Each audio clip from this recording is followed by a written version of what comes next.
Uma boa noite a todos. Sejam todos bem-vindos à nossa sessão, mais uma do ano. Agradecer a presença de todos nesse dia, talvez a gira mais fria do ano, temperatura aí próxima do zero, mas é nesse momento que a gente vê quem são os verdadeiros filhos de Umbanda. Eles estão aí, independentemente do clima, independentemente da situação, estão firmes em suas missões. Hoje nós vamos receber, vamos ter a palestra de um sacerdote que veio lá do Rio de Janeiro. Ele é sacerdote do Centro de Umbanda Caminhos de Aruanda. É um sacerdote que realiza um trabalho muito bonito, muito bacana na cidade do Rio de Janeiro. E hoje ele vem compartilhar conosco o seu conhecimento, suas experiências. Espero que cada um que esteja aqui hoje possa absorver um pouco dessa sabedoria que ele traz. Então, passo a palavra para o irmão Gregório. Seja bem-vindo mais uma vez a Atena. Fique à vontade. Boa noite a todos. Minha bênção aos mais velhos. É uma felicidade muito grande para mim estar aqui com vocês. Perdoem os trajes, mas para um carioca que passa numa temperatura mínima de 25, 26 graus, que para a gente é muito frio, estar aqui a quase zero é difícil, né? A gente está aqui firme no propósito, né? Eu recebi o convite com muita alegria, né? Muita alegria mesmo, porque falar sobre Umbanda é falar sobre aquilo que nós amamos fazer. E a minha proposta aqui hoje é a proposta de amor, né? Eu não consigo realizar Umbanda sem a palavra amor estar presente nela.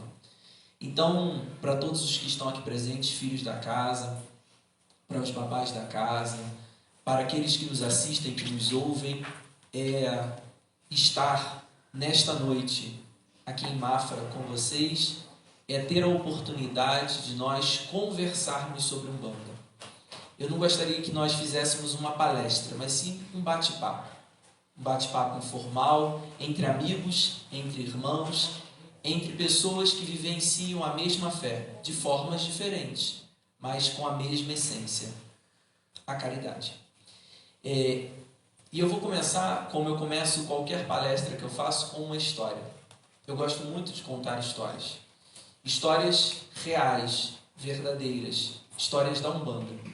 E eu percebo que aqui tem um grupo jovem bom, grande. E normalmente os jovens do século XXI, eles esquecem que lá atrás existiram pessoas, homens e mulheres, que construíram um caminho. E que para que hoje esses jovens estejam plenamente vivenciando a sua mediunidade, exercitando a sua espiritualidade, foi preciso que homens e mulheres entregassem a sua vida em holocausto por esta sagrada lei de Umbanda. Em 1954, talvez nenhum de nós estivesse vivo nessa época, na tenda espírita São Jorge, a sexta casa fundada pelo humilde caboclo das Sete Encruzilhadas, trabalhava um médium, senhor Henrique Pinto. O senhor Henrique Pinto trabalhava com o seu tranca-rua das almas. E todas as vezes que seu tranca-rua se manifestava diante do gongá, ele cantava um ponto. E ele dizia assim: eu tenho pena da sua lua nova que ele deixou lá no fundo do mar.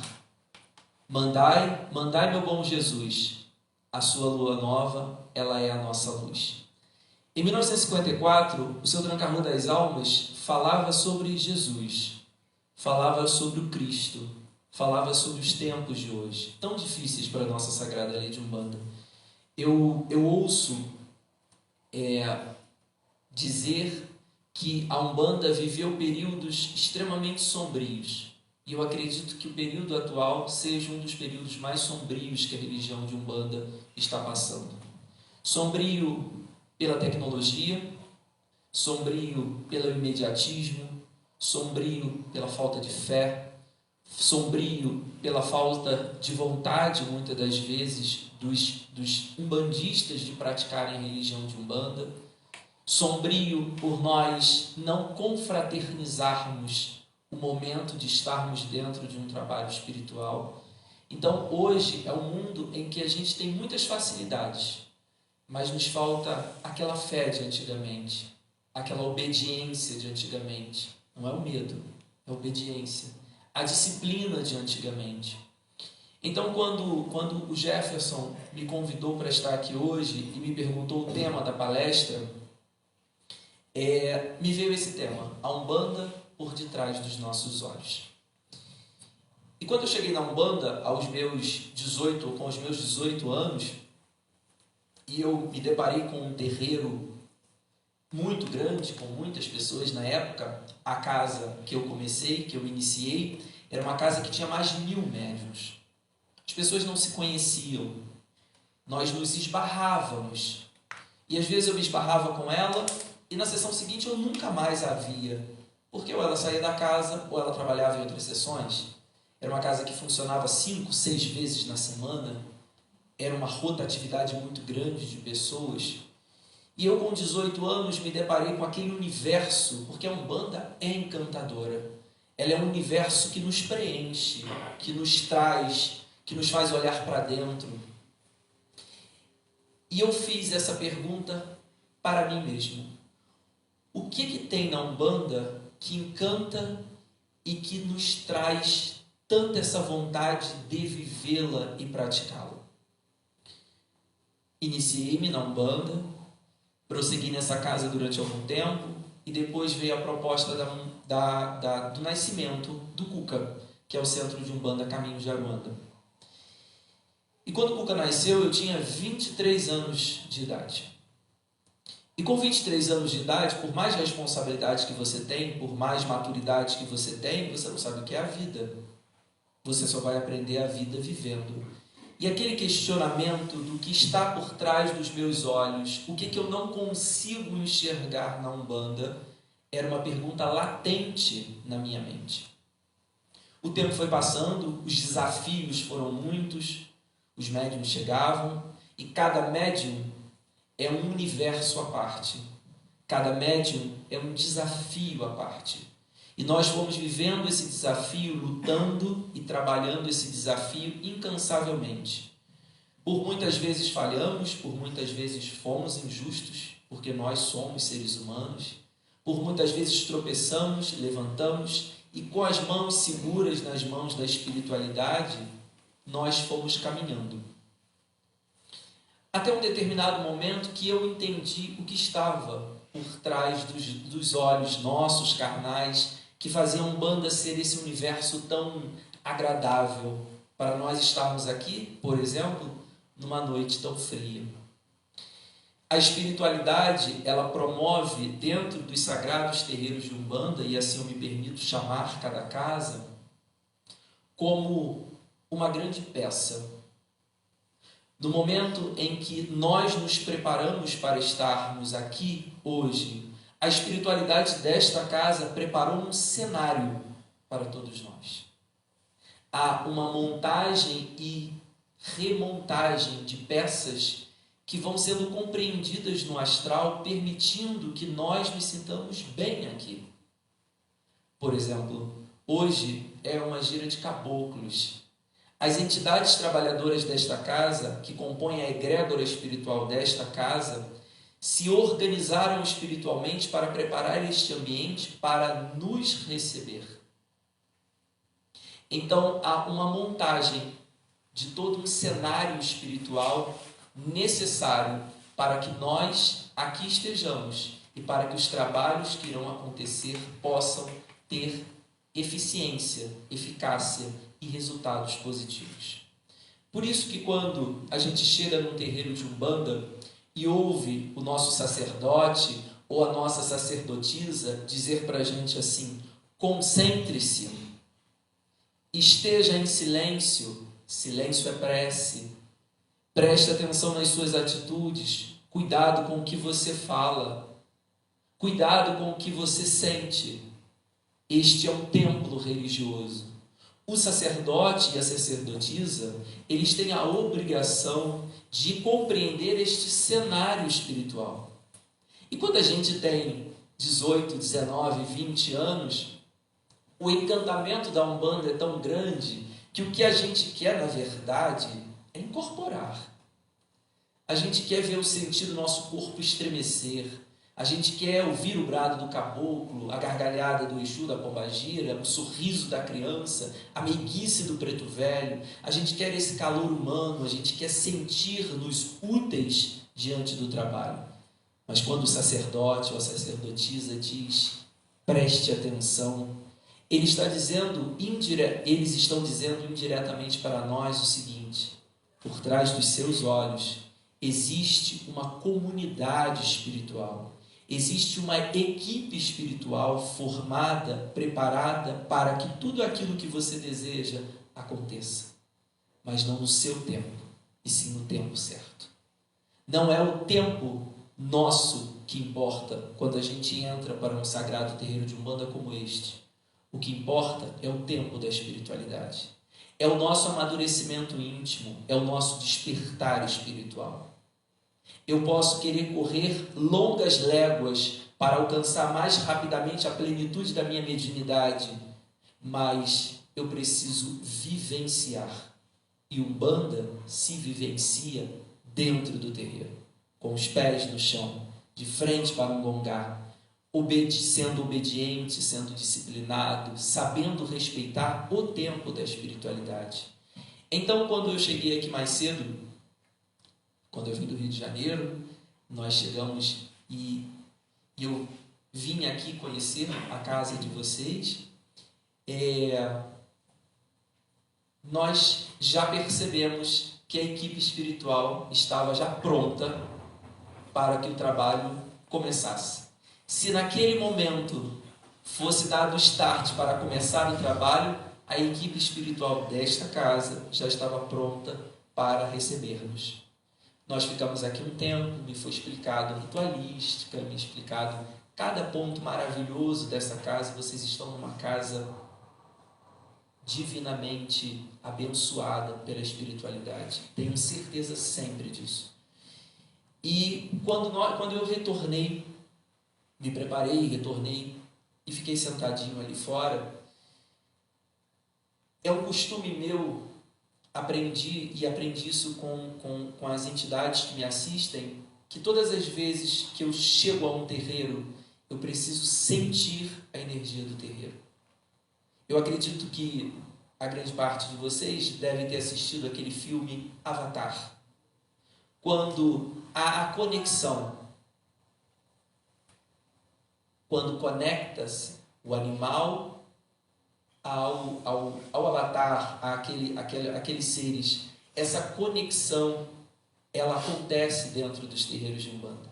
Então eu me sentei ali fora e me conectei à espiritualidade de vocês. Eu pedi licença para estar aqui, eu agradeci muito por estar aqui. Eu precisava sentir tudo isso para conseguir falar com vocês. Não é simplesmente chegar e falar.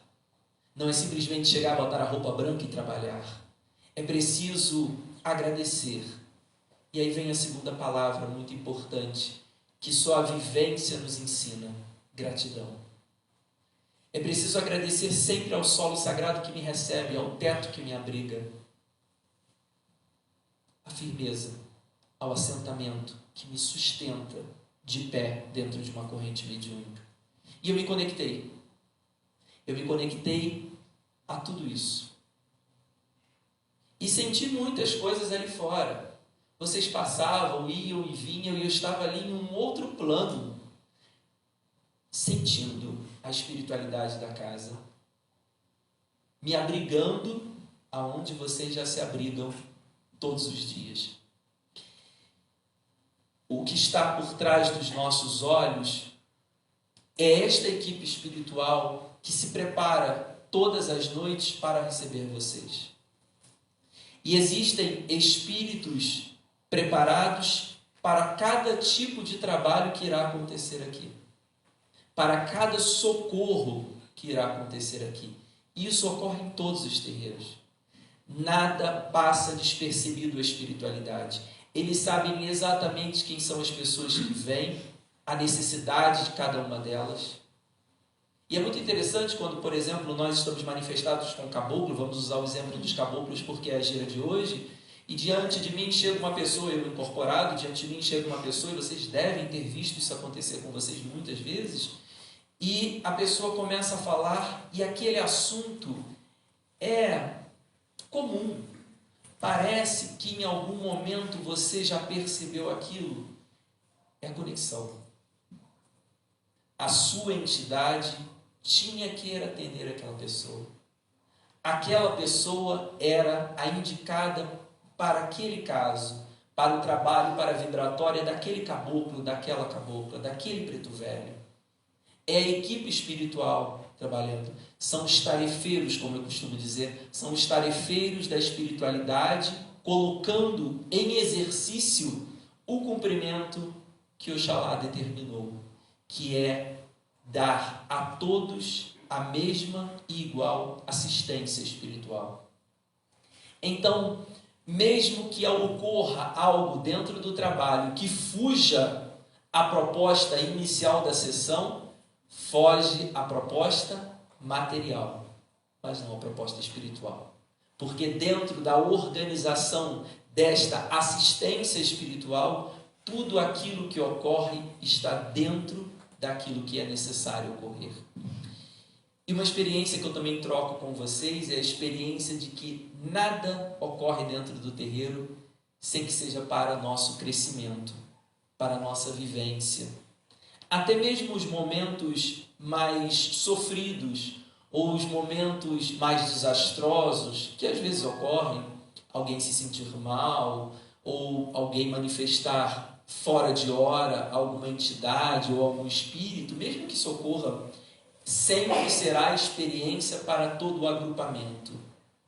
Para os médiuns mais novos, para os filhos da casa mais novos, não questionem, nunca questionem.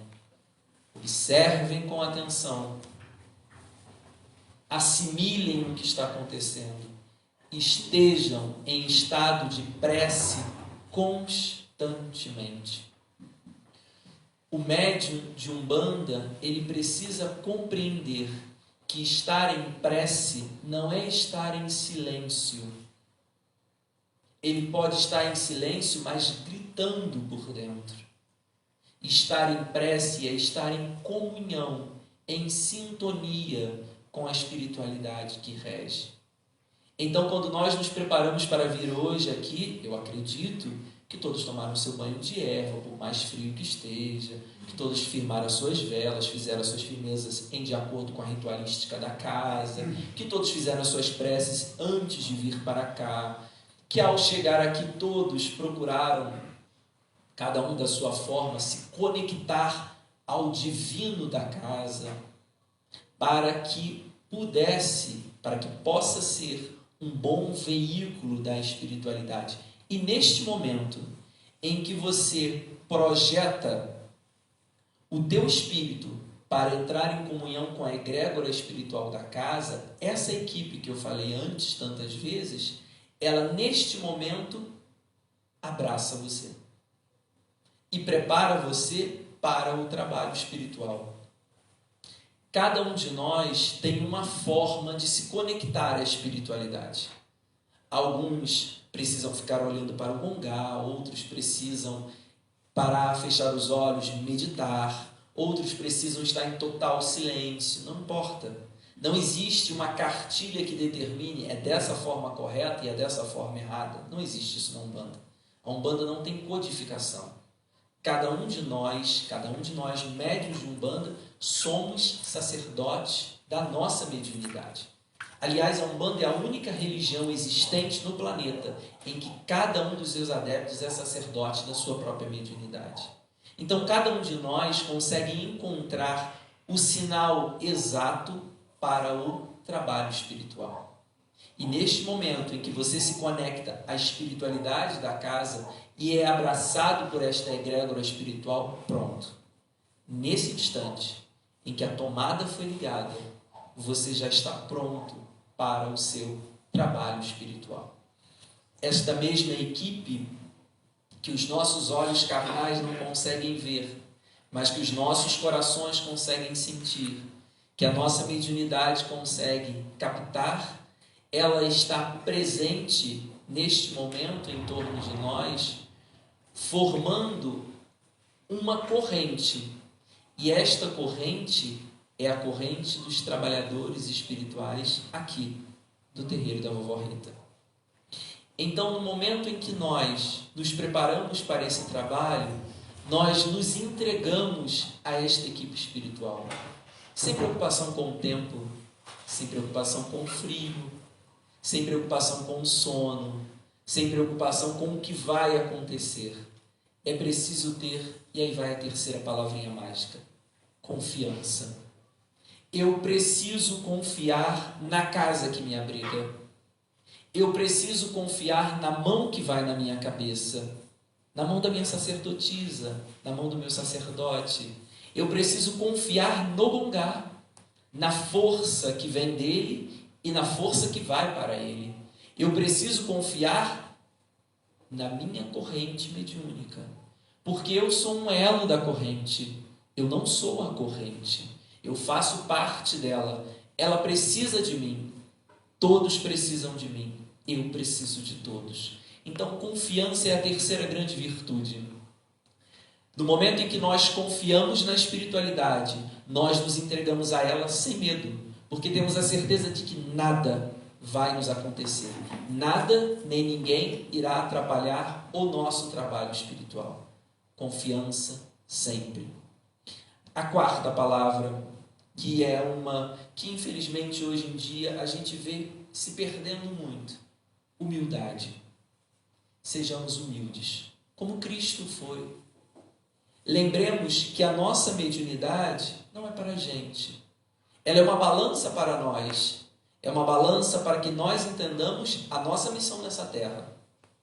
Mas a nossa mediunidade é daquele que precisa.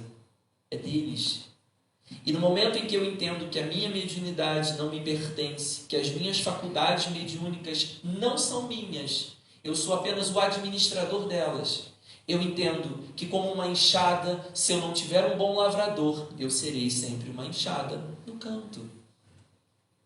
Quem afia ela é o caboclo, é o preto velho. Quem usa ela para o arado, para o trabalho espiritual, é o caboclo, é o preto velho. E o que eu sou? Uma enxada, só uma enxada, nada mais do que uma enxada.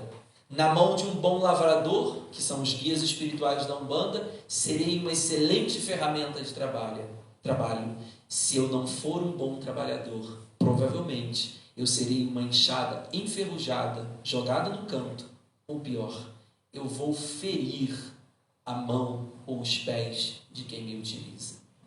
O mau uso das faculdades mediúnicas, principalmente através de uma das principais derrocadas de qualquer médium, a vaidade, fomenta dentro da religião de Umbanda um enegrecimento, uma mácula espiritual. Então, quando nós trabalhamos a humildade, e falar isso dentro de uma casa que traz como comandante espiritual uma preta velha, é falar de uma máxima. Os pretos velhos são o nosso sinônimo maior de humildade. Quando nós trabalhamos com os pretos velhos, nós nos sentimos tocados por essa necessidade. A própria forma da manifestação dos vovôs e vovós de Umbanda já nos incute mentalmente o sentido da humildade. Os corpos curvados em direção ao solo, o rosto voltado para o chão, para dizer: somos todos iguais. Não existem maiores, não existem menores. Somos todos iguais perante Jesus, perante Oxalá, perante a espiritualidade. Então, quando nós vivenciamos a humildade, nós vivenciamos a conexão com o divino sem nenhum tipo de pretensão. Apenas e tão somente para doar os nossos dons, as nossas faculdades mediúnicas em benefício daqueles que mais precisam. E para finalizar, a última e talvez aquela que nos faz estar aqui hoje: caridade. Umbanda é caridade. Quando perguntaram ao humilde caboclo das 7 encruzilhadas o que era Umbanda, ele disse: Umbanda é a manifestação do Espírito para a caridade. E quando a gente fala manifestação do Espírito, não é somente a manifestação do Espírito aqui incorporado em nós, a manifestação do meu Espírito encarnado para a prática caritativa. Aí está exercitando a Umbanda. Eu vi alguns filhos da casa trazerem alimentos não perecíveis. É caridade. Eu vi algumas pessoas comentando sobre que iam trazer, ou que isso é caridade. No momento em que a gente entrega uma cesta básica, no que a gente entrega 1 quilo de arroz, 1 quilo de feijão, é caridade. Eles estão abençoando. Esta equipe espiritual que nós não conseguimos ver, mas que podemos sentir, está abençoando este trabalho. No momento em que uma entidade, um caboclo, uma cabocla, numa consulta, num atendimento, num aconselhamento, entrega uma vela, é caridade. No momento em que a entidade dá um passe, é uma caridade. Estamos aqui pela e com a caridade. No momento em que nós cedemos os nossos corpos para a manifestação desses abnegados trabalhadores espirituais, estamos exercitando a prática da caridade. E na verdade a gente só aprende sobre caridade exercitando ela. A gente só consegue entender que o que nós estamos fazendo é muito mais para nós do que para os outros quando a gente está aqui dentro. Eu costumo dizer que o terreiro é um lugar maravilhoso para quem está do lado de fora. Para quem está dentro do terreiro, ele não é um lugar maravilhoso, ele é a própria maravilha espiritual. O terreiro é uma sagrada escola, aonde nós temos a oportunidade de conviver com todos os tipos de personalidades diferentes e retirar, se desejarmos, os melhores ensinamentos. Temos professores, temos mestres, temos aqueles que mais viveram e caminharam e que podem nos trazer o valor de todas essas atribuições que eu comentei com vocês. Por isso o terreiro deve ser valorizado. Mais uma vez, eu digo a vocês que quando eu aqui cheguei, me senti abraçado pela espiritualidade desta casa. Me senti ofertado. Na verdade, a gente vem para trazer uma mensagem e quem sai daqui com a mensagem somos nós. Me senti agraciado e honrado por estar aqui e poder, de alguma forma, contribuir com aquilo que eu acredito ser Umbanda, que é esta troca, que é este compartilhamento de informações e de saberes, que não é meu, é nosso. Então, o que eu desejo a todos vocês, eu não sei se eu estou no tempo, se eu estou fora do tempo, se eu estou... O tempo é meu? O que eu desejo a todos vocês é que vocês possam vivenciar tudo isso aqui com toda a força do íntimo de vocês. Que em momento nenhum vocês duvidem daquilo que aprendem aqui dentro. Que em momento nenhum vocês parem e pensem assim: será que eu estou no lugar certo? Se você está aqui, você está no lugar certo. Porque eu aprendi com uma entidade que me assiste, com o Pai Joaquim, que não somos nós que escolhemos a casa, são as casas que nos escolhem. Não são os guias que escolhem a casa, já está tudo escrito. Lembra da equipe? Lembra da egrégora? Está tudo direitinho. Sou eu que passo na porta e é um terreiro. Entro, começo a gostar, a vir, e daqui a pouco eu faço a ritualística propícia e estou aqui dentro. Os meus guias escolheram? Não.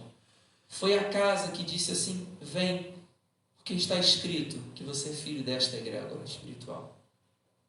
Então você está no lugar certo. Quando você estiver diante deste gongar abençoado por vovó Rita e por todos, agradeçam. Agradeçam e confiem no chão que vocês batem a cabeça, na mão que vocês pedem a bênção. Nunca façam só por fazer. Ah, porque me disseram que eu tenho que fazer isso, porque senão você chamar a atenção. Não. Umbanda não é imposição. Umbanda é convite. E a gente aceita o convite porque a gente quer. Quando você for tomar a bênção do mais velho,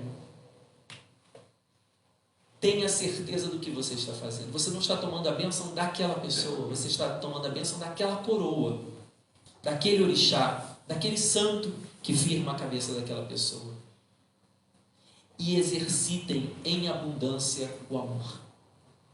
Porque o amor é o único sentimento capaz de tudo e a todos transformar. O amor é o único sentimento que quanto mais nós damos, mais nós recebemos e temos para dar. Estar aqui hoje é estar sendo agraciado com o amor desta casa.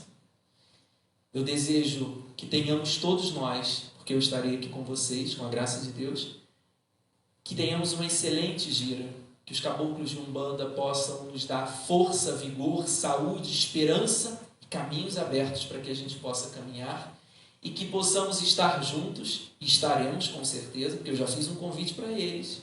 Eu tenho certeza que logo, logo nós estaremos juntos de novo em novas e sagradas oportunidades de comunhão e de troca. Muito, muito, muito obrigado pelo convite.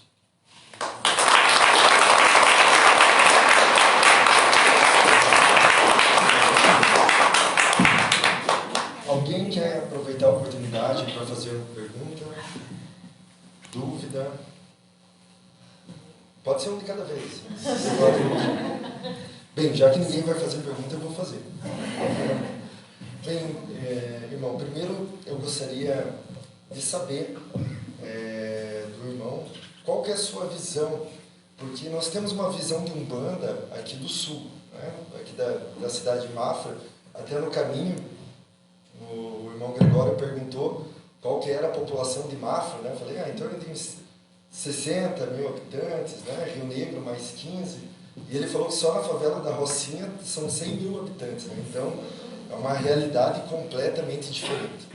Então eu gostaria de saber do irmão qual é a sua visão a respeito do momento atual da Umbanda, os desafios que vocês lá no Rio de Janeiro estão enfrentando, de levar essa bandeira da Umbanda de caridade, ensinada pelo Caboclo das Sete Encruzilhadas, diante de alguns absurdos que nós temos visto na comercialização da Umbanda, na formação de sacerdotes, como se fosse uma empresa, no desenvolvimento online, hoje tão falado. Eu gostaria que o irmão falasse qual a sua visão sobre esses assuntos.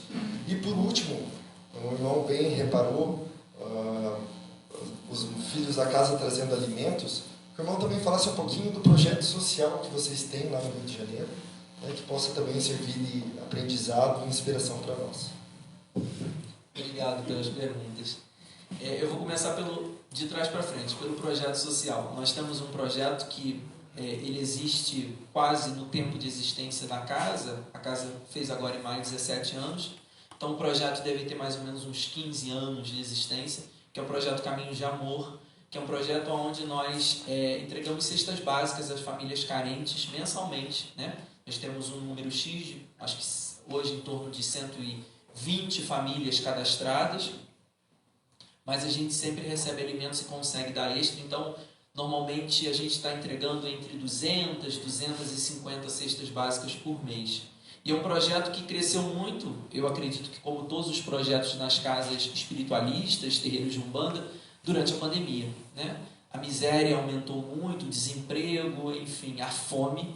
Então, o projeto ele deu um salto muito grande, graças a Deus, graças à espiritualidade, a todos os voluntários e a todos os doadores, a gente está conseguindo levar esse projeto à frente e ajudar cada vez mais famílias. Então, esse é um braço da nossa casa que a gente tem muito, muito orgulho, muito orgulho. E aí, quando eu vi muitos de vocês trazendo o alimento, eu fiquei muito feliz porque é importante. Uma coisa é a caridade espiritual, a outra coisa é a caridade material. Caridade espiritual é o que a gente faz dentro do terreiro. Caridade material é aquilo que a casa pode nos ensinar e nos proporcionar fazer do lado de fora do portão da casa. Cesta básica, quentinha, campanha do agasalho, tudo isso é muito, muito, muito importante. Desafios. Realmente vocês aqui de Mafra são privilegiados, isso é um fato, né? Porque vocês têm a oportunidade de conseguir estar em contato com a natureza muito mais do que nós da cidade do Rio de Janeiro. Estar em contato com a natureza é primordial para qualquer trabalhador de Umbanda. Essa troca ela é muito necessária. Ela faz muito bem organicamente a nós que trabalhamos com a espiritualidade, com todos os tipos de energia possíveis que circulam dentro do terreiro. Então, a troca com a natureza é fundamental. No Rio de Janeiro, a gente vive numa selva de pedras, né? Então, os desafios são outros, né? Primeiro, o desafio de você ter uma casa mantendo-se aberta, né? Onde há toda a questão de dificuldade acerca de sobrevivência mesmo das instituições, né?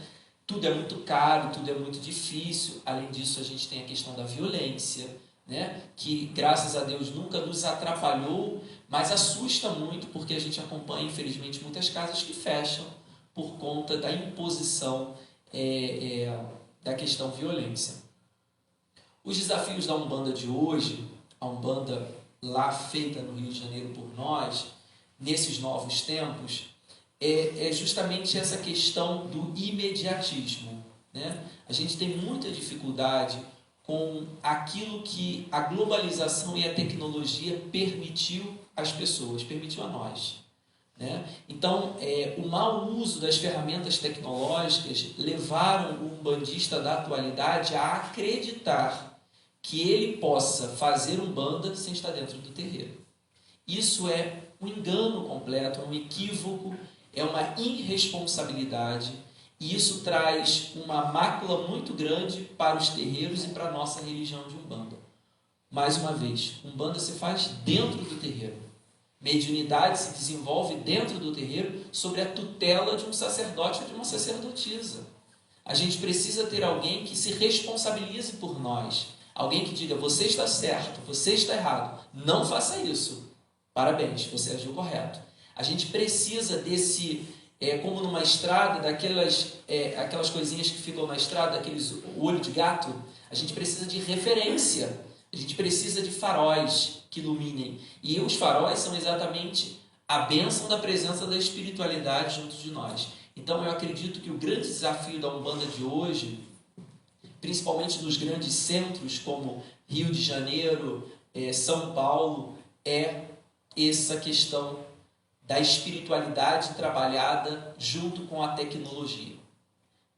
E com isso a gente cai num outro problema que o Jefferson comentou, que é a questão da comercialização da fé. Então, para sobreviver, eu falei há pouco para vocês, que para sobreviver um centro de Umbanda, um terreiro de Umbanda, num centro urbano é muito difícil. Então começa a acontecer essa questão de transformar o terreiro de Umbanda num balcão de comércio. E aí você foca especificamente na sobrevivência da casa através de ganhos financeiros, o que está completamente errado. Umbanda nada tem a ver com valores financeiros. É claro que para sobreviver uma casa precisa de arrecadação, mas essa arrecadação ela chega de outras formas, através da contribuição mensal que os seus associados possam vir a fazer, através de doações, através de uma cantina, de um bazar, de um brechó, pode vir de rifas beneficentes, almoços beneficentes, tantas coisas que podem ser feitas para uma casa sobreviver. A gente não pode transformar a religião de Umbanda em um balcão de comércio, porque aí a gente peca numa das grandes falas do Caboclo das Sete Encruzilhadas, que é a questão de nós não vendermos a nossa mediunidade. E falando sobre desenvolvimento online, é falar sobre um absurdo, né? Umbanda se faz dentro do terreiro. Não tem como eu estar na minha casa, ligar o computador ou ligar, né, o YouTube ou qualquer coisa do tipo, e eu começar a acreditar que eu possa receber um guia em casa e que esse guia vai me desenvolver. Você vai receber qualquer coisa, na verdade você vai mistificar a tua suposta mediunidade, vai criar um ambiente extremamente nocivo para você e para a sua família, fora que podem haver questões de danos mentais e espirituais severos, gerando uma problemática muito maior à frente. E essa problemática vai chegar dentro das casas sérias. Porque quando estas pessoas baterem naquela porta, a corrente precisa estar preparada para recebê-los. Então, por mais que a gente diga assim, isso está distante de nós, distante até o próximo capítulo. Porque o próximo capítulo são essas pessoas vindo às casas para serem socorridas. Então nós, dirigentes, nós, médiuns de Umbanda, também precisamos estar preparados para a chegada desse momento. Porque essas pessoas vão chegar e nós vamos ter que ter capacidades espirituais e psicológicas para auxiliá-las. Então, na minha visão, esse é o grande desafio atual da Umbanda, principalmente nos grandes centros urbanos. Mais alguém? Não? Então, irmão Gregório, nós agradecemos sua presença. Sei que não é fácil, né, vir do Rio de Janeiro até o sul, ainda mais no inverno, mas eu tenho certeza que as suas palavras nos inspiraram. Você trouxe conhecimentos valiosos para nós. E espero que você fique à vontade na nossa gira e que um dia, né, dê certo também de nós visitarmos a sua casa lá no Rio. Também será um grande prazer para nós. Muito obrigado.